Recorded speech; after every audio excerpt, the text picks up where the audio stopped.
Welcome, everyone. So before we dive in, I'll let our wonderful, wonderful panelists introduce themselves. So Brennan, maybe I'll give you the reins and then we'll pass it on to Courtney. Awesome. Hey, everyone. I'm Brennan McEachran, CEO, co-founder of Hypercontext. We make an app for managers to become what we like to say is the best boss their team has ever had. So whether that's through one-on-one meetings or other team meetings, or just making sure everyone is achieving full potential, I'll try to do it all through our app. Very cool. Thanks. I am Courtney Stratton. I work in a little bit of a hybrid role at Donut. I've been started out in customer experience, and this year I've been doing a little bit of customer experience and employee experience, and I'm very excited that I'm actually moving full-time into employee experience. Right now, I'm in the process of that transition.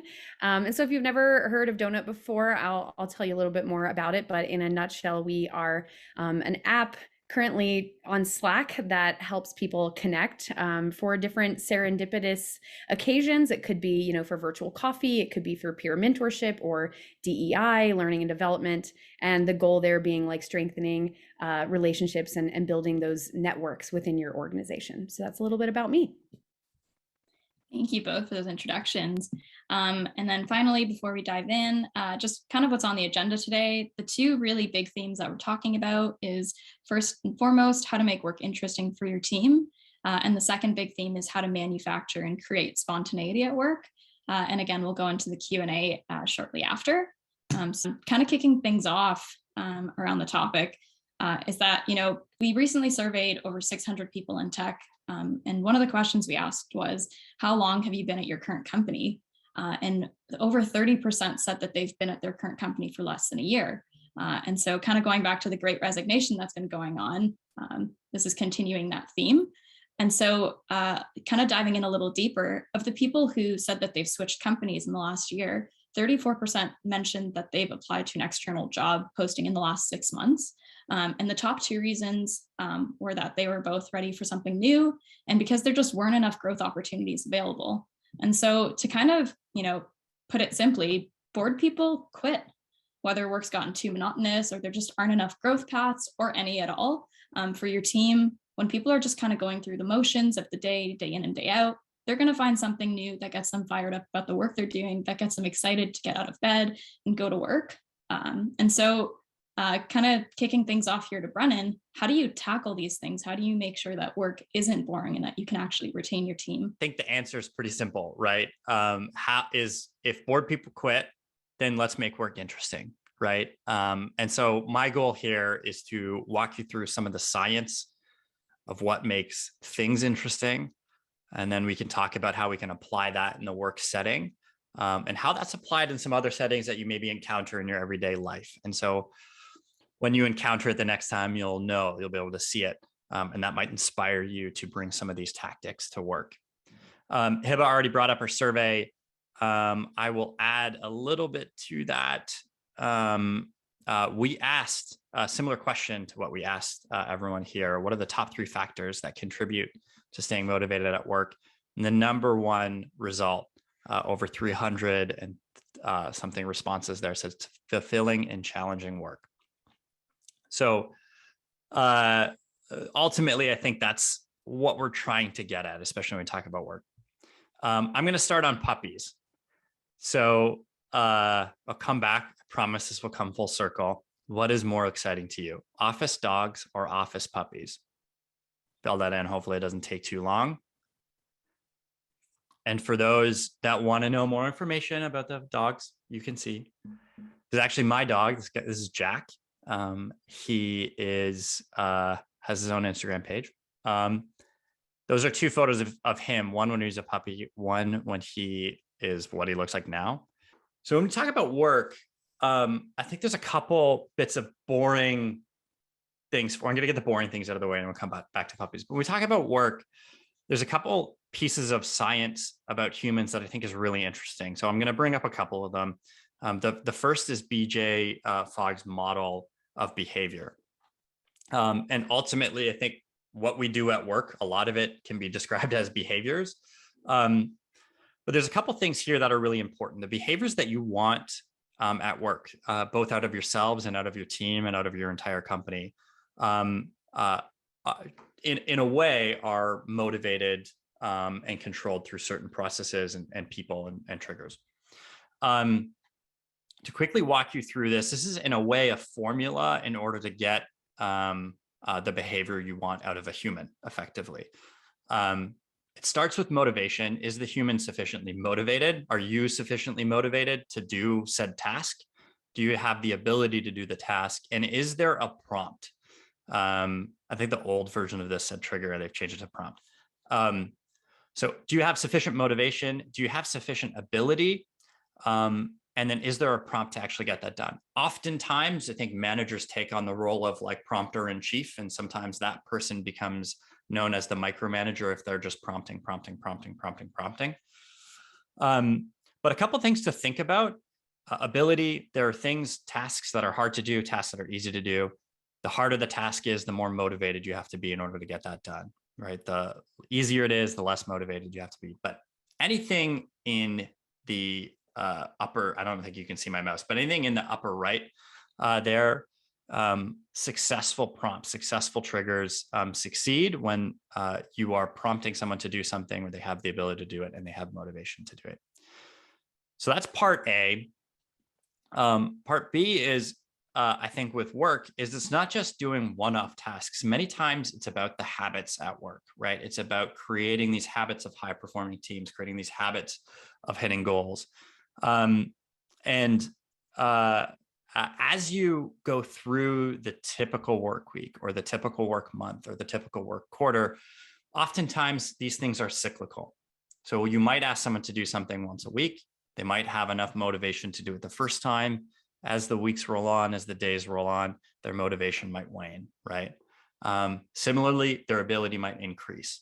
But if you think of these as habits, you have more opportunities at your disposal. I'm going to key into one of them in just a second. This is how it ties back to office puppies. I think there's two things, maybe just in human psychology for everyone here to maybe read a little bit more about. It's behaviors and I would say variable rewards. And what we want to do at work in order to make work exciting is first create work, successful prompts, the behaviors that we want. How do we prompt people to get the work done that needs to get done? And those would be successful prompts. So they have to be motivated sufficiently. They have to have the ability, and there's a prompt to do it. Now the hooked model, so the yellow diagram starts on trigger, goes through action. That's the easiest thing they can do to get it done. Variable reward, investment, and then ideally you're queuing up the next piece of it.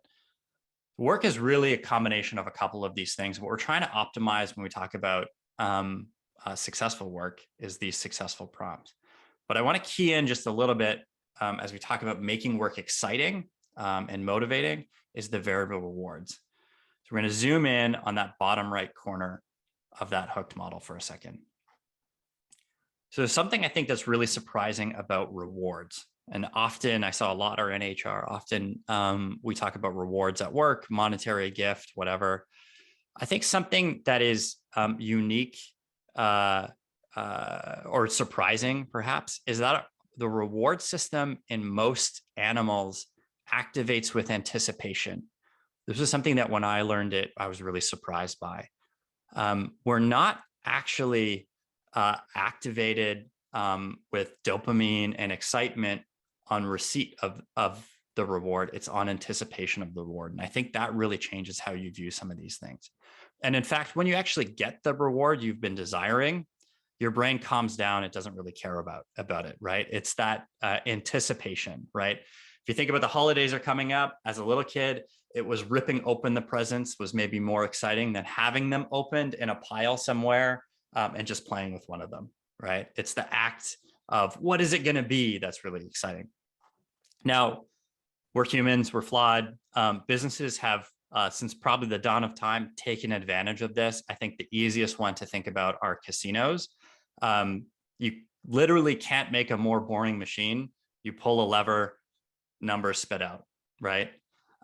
Yet it's the anticipation of the reward that keeps people pulling. And in fact, pulling this lever, as long as you have an anticipation of a reward, that can be addictive. a lot of people actually do get addicted to in something as simple as pulling a lever. You might think that because this is such a complex thing about, levers and random numbers and rewards and coins and things like that, that it's unique to humans. It's not. In fact, this is true of almost any animal that has a brain. Doesn't matter how big that brain is. One of the studies with pigeons is if you actually give them a button that gives them food. If you give them food every single time they press the button, they only go there when they need food. They get quite bored of the button. They don't care about the button unless they're hungry. Then they go over, they press the button, they get the food. They figure it out. What the researchers did is they just, instead of giving them food every time they hit the button, randomly did it. Sometimes they got food, sometimes they didn't get food. The birds immediately got addicted to pressing the button. They were trying to figure it out. They were anticipating the food, not getting what they expected, and they constantly smashed that thing, basically forever. We're not that different than birds. It's the anticipation of some of these. Even Coca-Cola, actually, by the way, the marketers at Coca-Cola showed ads to people under MRI scanners.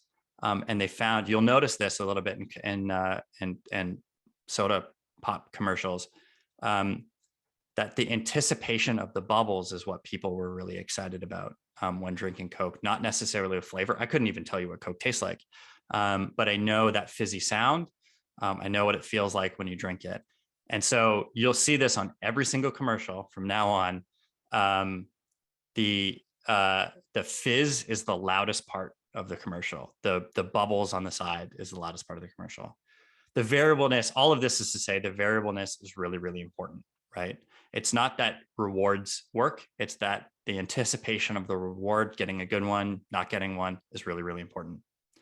There are 3 types of variable rewards that I think are really important. The tribe, the self, and the hunt. What I'll say is humans in general like all of these, but some people err towards one. Rewards of the self is really about intrinsic rewards. This is mastery, competence, completion. Courtney was talking a little bit about crafting. Often, sometimes these skills that we do as hobbies kind of are rewarding in and of themselves. Things like single player video games, maybe. Often at work, chasing inbox 0, checking items off a list, giving a sense of completion and mastery. A lot of people find that very, very rewarding. Sometimes you say build a craft and it turns out great. Sometimes you build it and you're like, I know I can do better than that.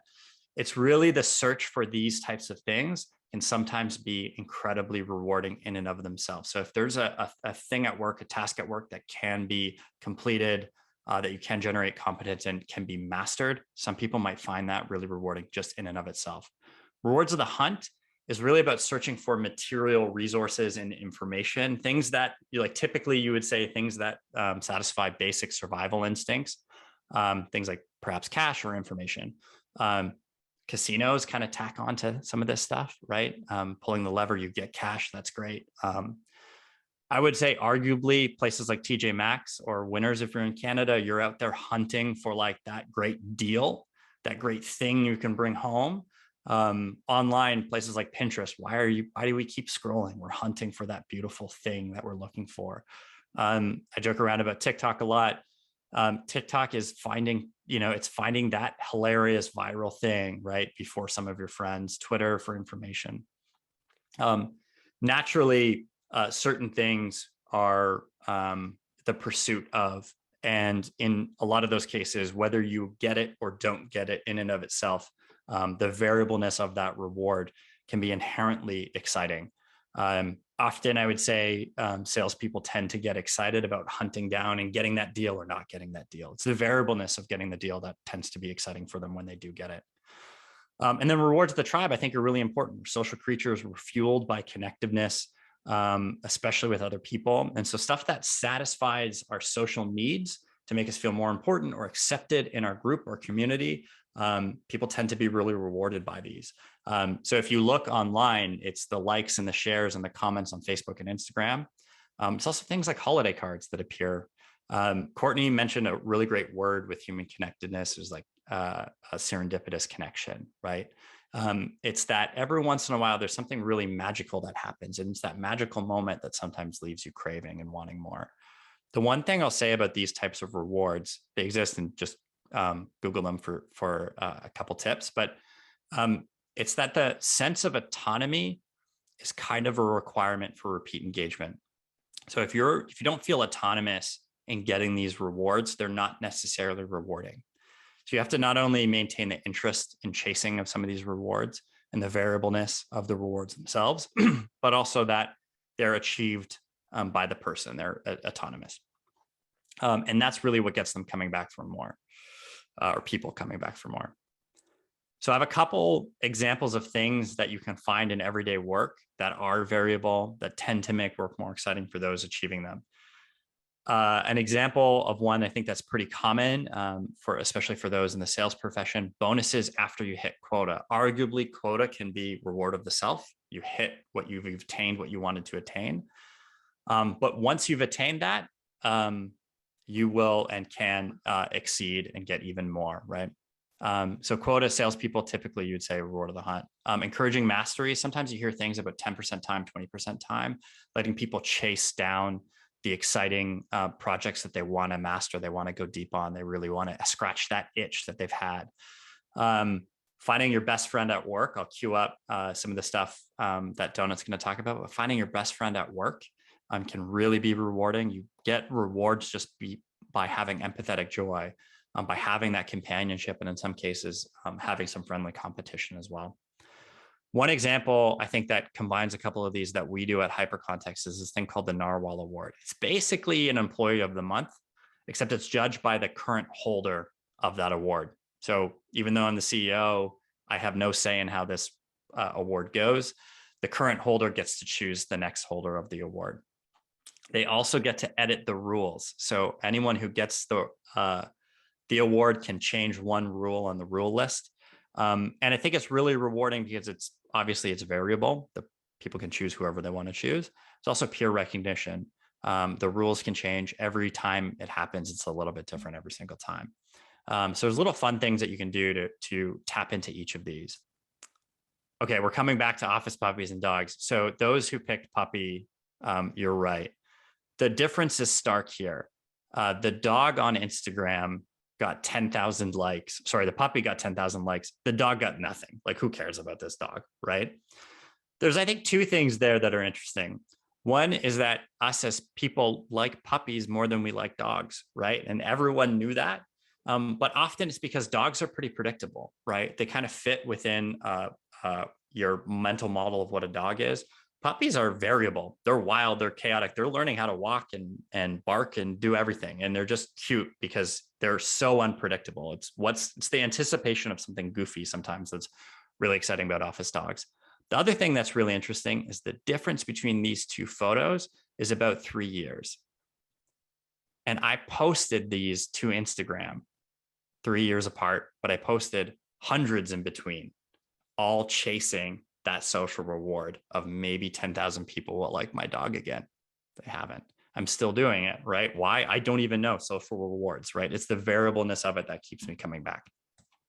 Okay, I'll quickly go through a couple things and then pass the mic off. One thing you can try at work tomorrow, ultimately, it's understanding what makes work interesting for your team. Every single person is going to be different. What works for you is going to be different than what works for your team. First, know what works for you, but second, know what works for your team. And I think the easiest way to do that is to ask them. So create a space for that conversation where you can figure it out together. You're going to need a couple tools to do so. The first one I would say is psychological safety. There'll be an article probably in the chat a little bit more about that, but people won't share certain things with you unless they feel like it's a psychological safe space. So first create that, and then just ask and document it. I would document it in some place private. I don't know if they need to know that you're documenting things like that, but document it someplace private. And if you don't know how to ask or what to ask, we have 500 questions that you can choose from. We have an article about 121 questions you could choose from that will help you get at some of these things. That's basically it. I'll give you maybe one or two of my favorites before I pass it off. So what's something you'd like to focus on more next quarter? Maybe ask that in a one-on-one with your team. What's one thing you really wanted to do last quarter you didn't get a chance to do, right? But each of these will teach you something. Improving one skill between this meeting and next. What do you want to improve? What professional goals you want to get at? Who at the company do you want to learn from? All of those things will help you get a little bit closer to what is motivating each individual at your work. With that, I'm going to pass it off to Courtney, who's going to go a little bit more into some of these serendipitous connections that happen maybe outside the manager-employee relationship. Awesome. Thank you so much, Brennan. That was really great. And I really love that you called out creating space to have these conversations, because I'm actually going to be talking a little bit about how important it is to create intentional space for some of these spontaneous connections as well. And as well touching on something that Brennan talked about, which is understanding that what works for one person might not work for every person. So making sure that you understand sort of what makes people tick individually. So I'm going to start out by talking about spontaneity a little bit, because we're talking about what makes work exciting, and this idea of serendipitous connections and surprise and delight that we talked about at the beginning. I think that is one of the biggest pieces that can make work exciting, but maybe also one of the most difficult. Well, how do you plan spontaneity, right? It seems counterintuitive. So if you think with me for a minute, let's kind of zoom out and think about your own a routine week for you, or maybe there's no such thing as a routine week for you, but what does your normal week look like? And so for some of us, that might be things are pretty routine. I kind of have, a set thing that I do. It's pretty similar from week to week. And maybe I like it that way, or maybe sometimes I find that boring. Or maybe it's super chaotic and hectic and it's unpredictable, which is maybe fun and interesting, but also exhausting. So, or maybe it depends even on the day of the week or the season. So you may have a combination of somewhere in between, it's very routine to it's totally chaotic. But if you think about either of those scenarios, when I think about last week or the week before that, some of the things that really stand out to me are moments of spontaneity that maybe happened with my team. And so the people we work with are often one of the most, even though people as a whole, like we can be pretty predictable, those individual moments, what someone's going to say when you get on a call with them, that's like a lot more unpredictable. And that's kind of a fun piece of interacting with people at work. So I'm going to give you an example really quick of what this looks like in practice in my own personal life of how do you manufacture spontaneity? So I have this friend that I've been friends with for many, many years. And for most of our friendship, we have lived in completely different parts of the country here in the United States. And we had a 5-year stint where we actually lived in the same city. We had a little overlap, and we fell into that trap of always saying, yes, we should hang out sometime. Call me up when you want to hang out. And then it wouldn't happen. I'm sure everyone has probably experienced that before, where you genuinely do mean to make the time, but then it just gets hard between work and routines and family responsibilities. And the next thing you know, 6 weeks has gone by and whoops, I forgot, and I really wanted to hang out with that person. So what did we do? We manufactured a little bit of space and time, creating that space again, as I said, for spontaneity. And the way that we did that is by just putting a hold on our calendar every 3 weeks for a girls' night. And we did not plan what we were going to do. So the day of, we would say, what do you want to do tonight? So it felt spontaneous, even though it wasn't entirely spontaneous. And the key there is, like, if you're just waiting for spontaneity and fun and excitement to happen, there might be those magical moments where somebody says, hey, let's do this thing, and it'll be really fun at your company, and it takes off and goes really well. Or people may all feel like, I don't know, should I lead that? Should I be the one to jump in and say, let's do, a gift exchange or something? So you don't always want to just rely on spontaneity happening on its own, but you also don't want to manufacture it so much that it feels like, okay, in 6 weeks, we will do this at this time, and this is the conversation we will have. So that's what I'm talking about today when I'm talking about spontaneity, and how do we create space for that and make sure that people have the opportunity and the chance to connect and start building those relationships so that they can have really positive experiences at work. So now that we've talked a little bit about what do I mean here when I'm talking about spontaneity, I want to talk about why does it actually matter?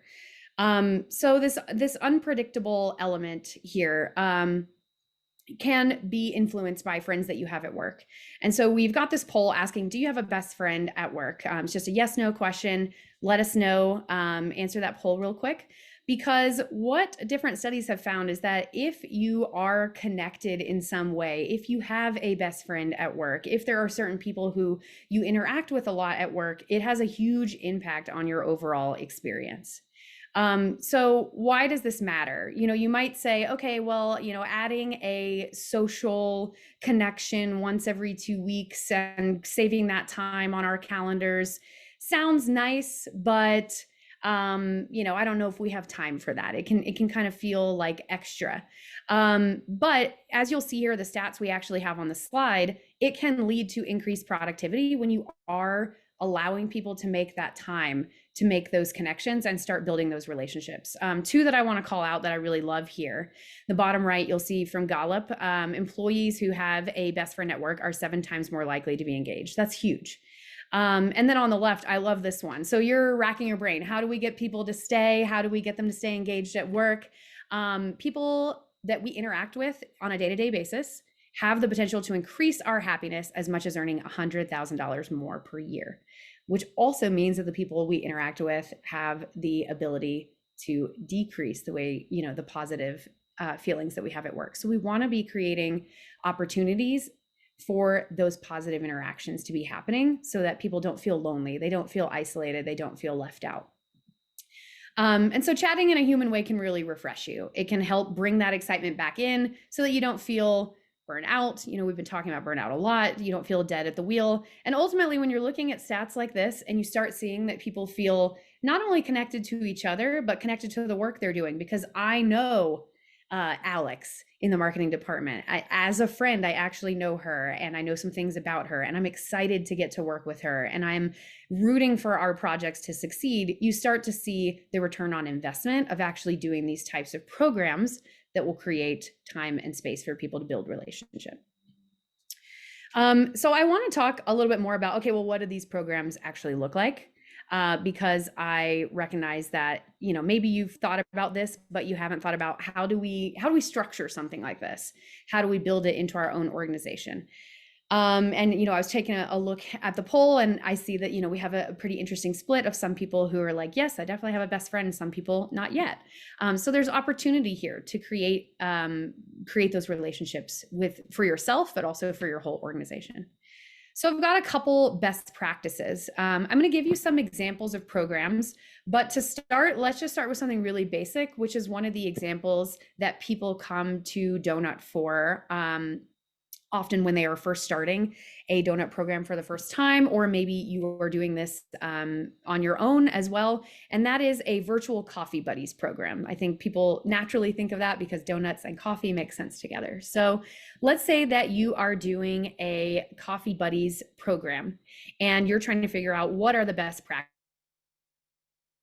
I am creating this program. So here are 4 that I want to highlight.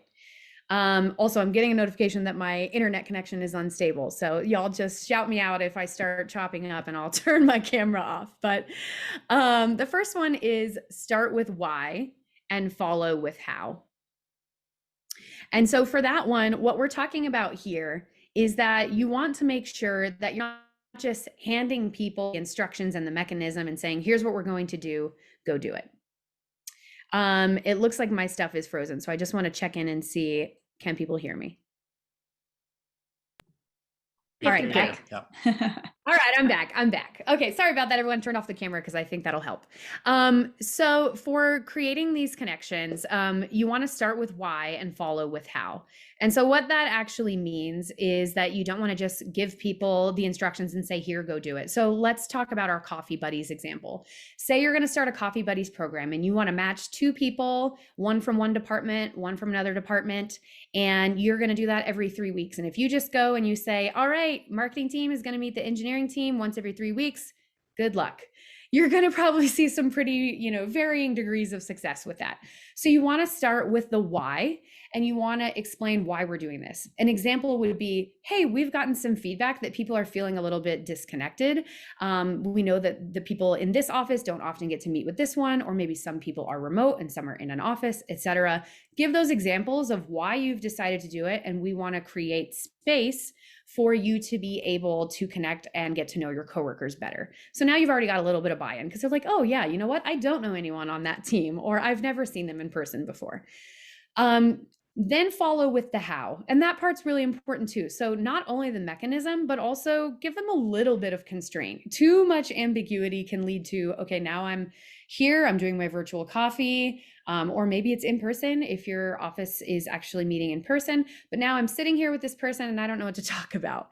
That can be intimidating. So maybe you want to give a little bit of constraint, like it's going to be a 30-minute meeting, and this month we're going to talk about our hobbies. That's still really broad, and people can talk about whatever they want, but it gives them a little bit more of where they should start so that they don't feel lost when they jump in that call. So that is my first point. The second one is no forced fun. And I feel like that one's pretty obvious, but the idea here is you want people to opt in. We've all heard the term fundatory, and we know it's not actually that fun.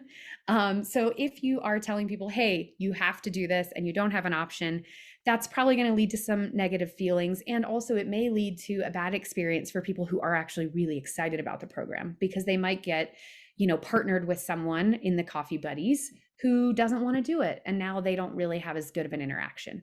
So you want to allow opt-in, but also think about creating different programs that work for different people. Going back to what Brennan said about different individuals, things resonate with different people.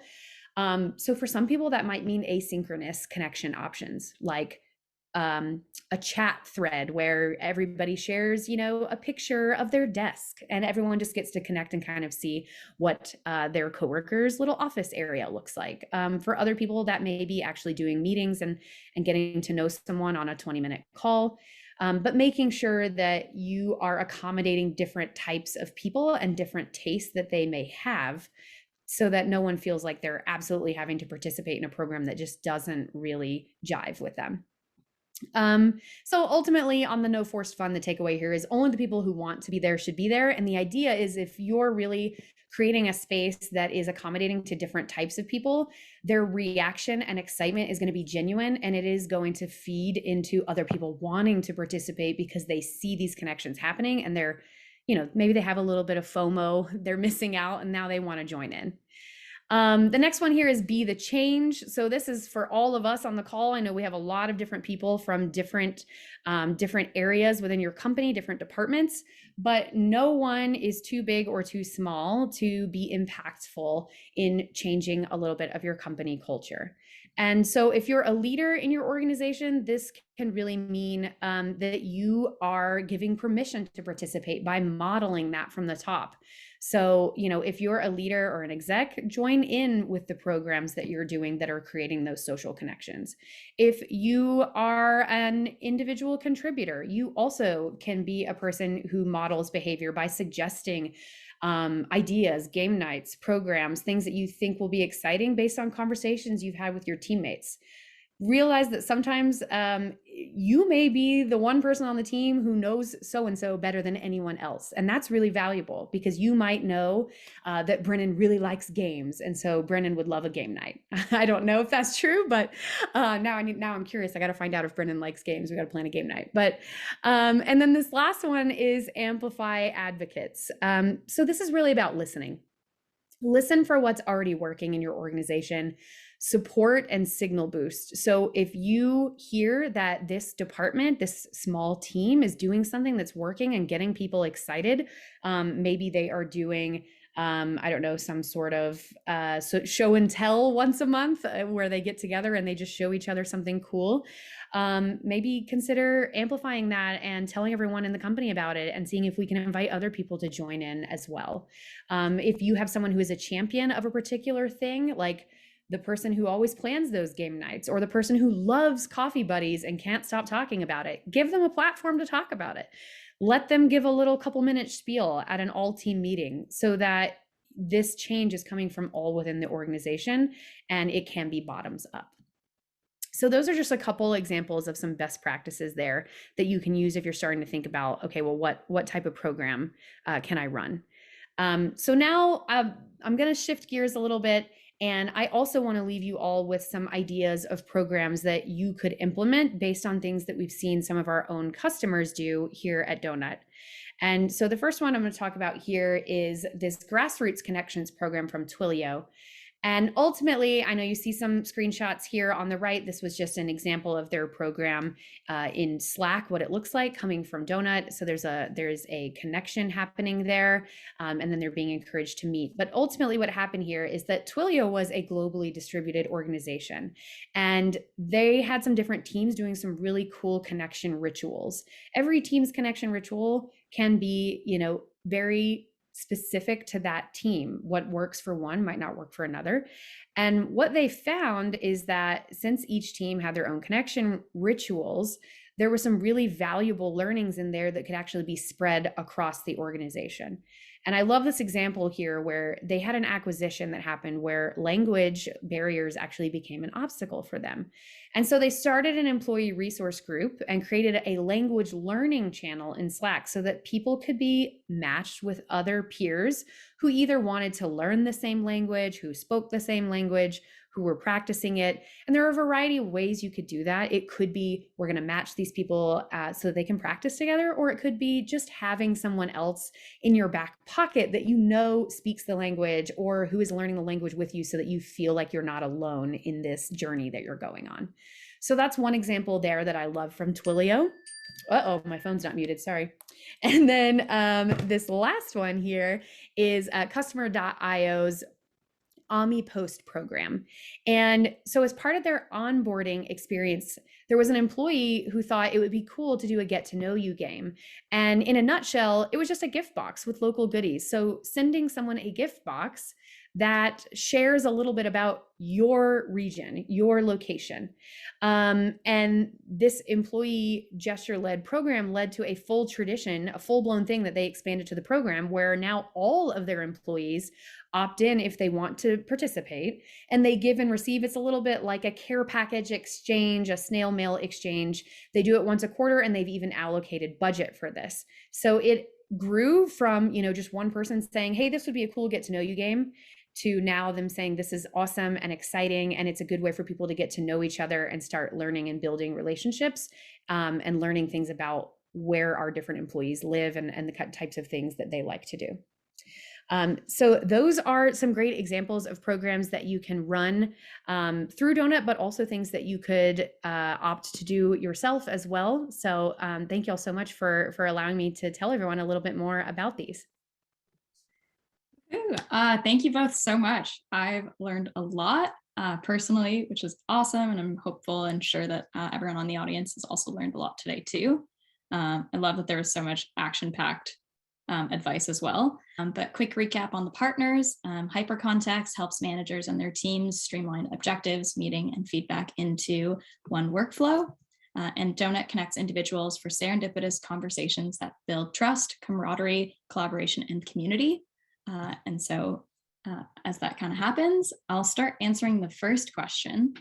And so this first question comes from Shannon. She asks, or they ask, I would be curious to hear the presenter's take on motivation versus inspiration. Can you actually motivate someone, or are you really inspiring them instead? I think that's interesting. It's a really interesting phrasing of the question. I think when done well, motivating is inspiration, I think. I think when done well, the person isn't motivated by an external force. I think more the external force is there to help them maybe be inspired or be motivated. I think the other way to think about it in a lot of ways is actually as a leader, as a manager, is how do you help them get enough motivation to kind of jump over that bar, right? And I think sometimes we think about well, what can we do to increase motivation? I think another way to think about it is there a way to like break down the work or break down the ask of a particular employee so that the actions that are required are actually easier or smaller or require less motivation, right? And you actually have those two levers at your disposal. And certainly by breaking work down into things that requires less motivation, you effectively get the result of motivating people in a way more. So maybe if you do it in that way, it's not inspiration, but I think when done well with lasting effect, I think it's often more about planting a seed of inspiration that motivates long term. Great. Courtney, do you want to take that on, or do you want us to go to the next question? No, I think Brennan did a great job answering it. I think I feel the same way, which is just that the key here is you are inspiring people to feel motivated. Like when you inspire them and they feel excited and they feel like they can achieve, that motivation starts to kick in for the self. That's what I believe, and I think we use those words maybe interchangeably between inspiration and motivation, but I think the person who submitted the question does get at a good point there, which is that they can be a little bit different. Yeah, I think speaking from personal experience, I find inspiration really tied towards a company mission and motivation tied a lot more towards my direct manager or my team. But I'll kind of bucket these next two questions together. A couple anonymous ones here, but Oliver asked, what would be the best way to keep people interested in these kinds of initiatives? So they tried setting up Donut for lunch dates, and kind of tying it in with another question is, how do you even get people on board with these fun activities who might, be a little bit more cynical and grumpy towards these kinds of things? Maybe I'll kick it off to you first, Courtney. Yeah, I love these questions, and we get these questions all the time, so these are great. First, I will start with the question of like, how do you kind of get buy-in at the beginning? Because some people on your team might be the people who are like, yes, I love stuff like this, and some people might be like, ugh, So I think that's where we come back to no forced fun. So I think you have to start with a program and invite people and see who are the people on your team who are like, yeah, I want to do this, and invite them in. And then I think the second part of the question, which is like, how do you keep people interested, is very related to how do I get people interested who maybe weren't interested in this in the beginning and in the start.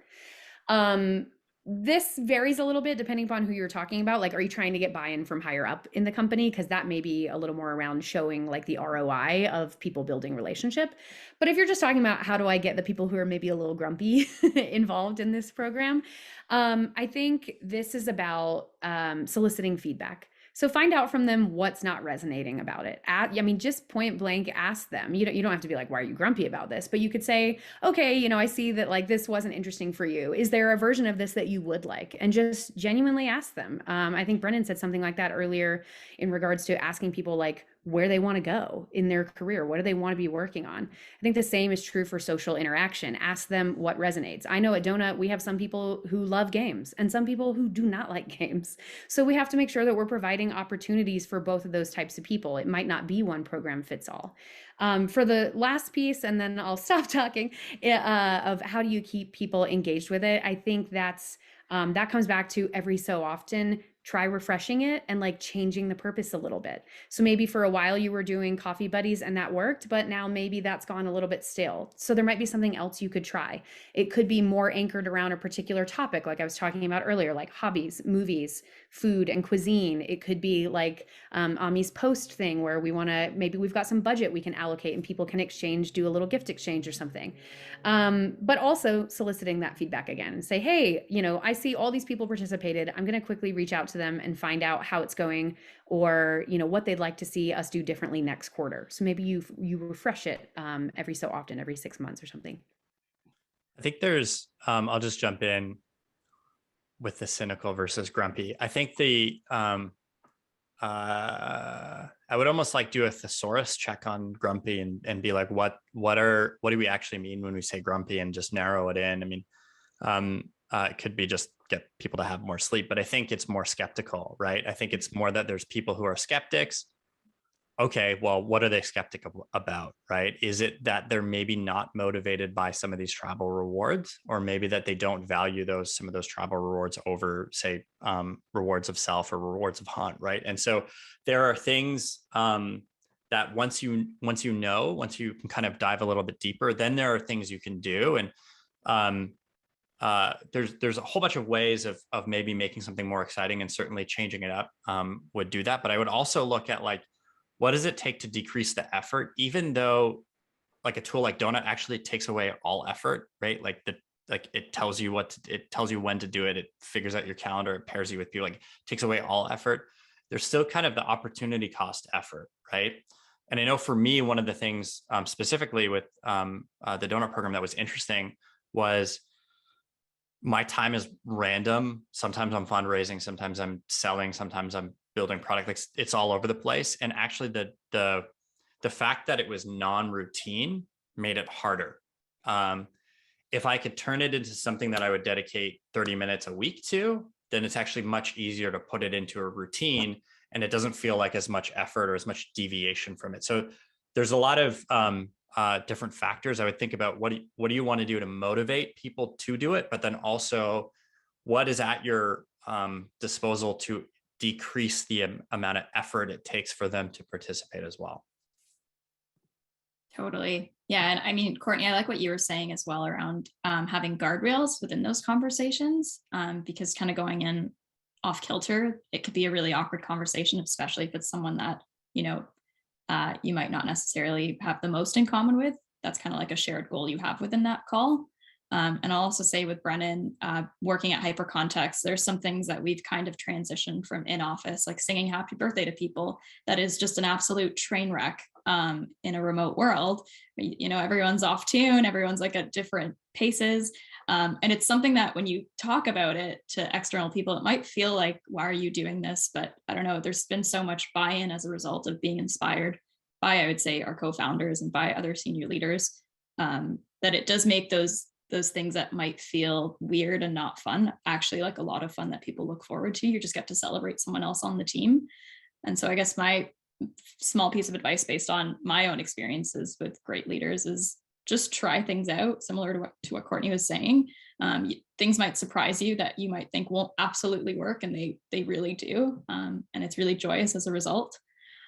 And so I'll kind of go to the next question, which is colleagues, and I guess we'll have a couple more and then we'll wrap things up just in respect of everyone's time. But someone was asking, colleagues have left because they don't respect our manager. Now the same manager wants to boost morale for the people who are left on the team. How can an employee navigate that situation? I think there's a simple answer to this, but it's actually really hard to accomplish, right? Like, the old adage, the old saying is true: people leave managers, not companies, right? And the manager accounts for 70% of an individual's engagement or motivation at work, right? So like, there's an extreme amount of influence that your direct manager has on you at work. Obviously, if the manager is not the best boss their team has ever had, and those people are leaving, there's like a couple stragglers left behind, and the manager's now freaking out. I don't want to lose these last couple of people. The way I think about it, if you're attempting to do a good job as a manager, as a people leader, if you're the problem on the team, your team is doing you a great disservice by not letting you know. And I think that doesn't mean it's necessarily easy, but I think the obvious answer here is like, someone's got to tell that person, right? Telling that person that they're the problem is really hard, because we're like social creatures, and that's a pretty harsh thing to say to social creatures. Like, hey, the people who work with you don't like you very much. So you can kind of open that up in a variety of different ways. I would try to create an environment where, instead of putting blame on a person or putting blame on personality traits that person might have, I would try to direct feedback towards things that are changeable, actions and behaviors that are changeable, that aren't necessarily character attacks. But I would say someone's got to tell that person, should be someone's job to tell that person. If it's ideally you hire managers who are self-aware to figure those things out. But the truth is no one is perfect. So I think you basically have to bring it up. And if you don't have like an easy way to bring it up,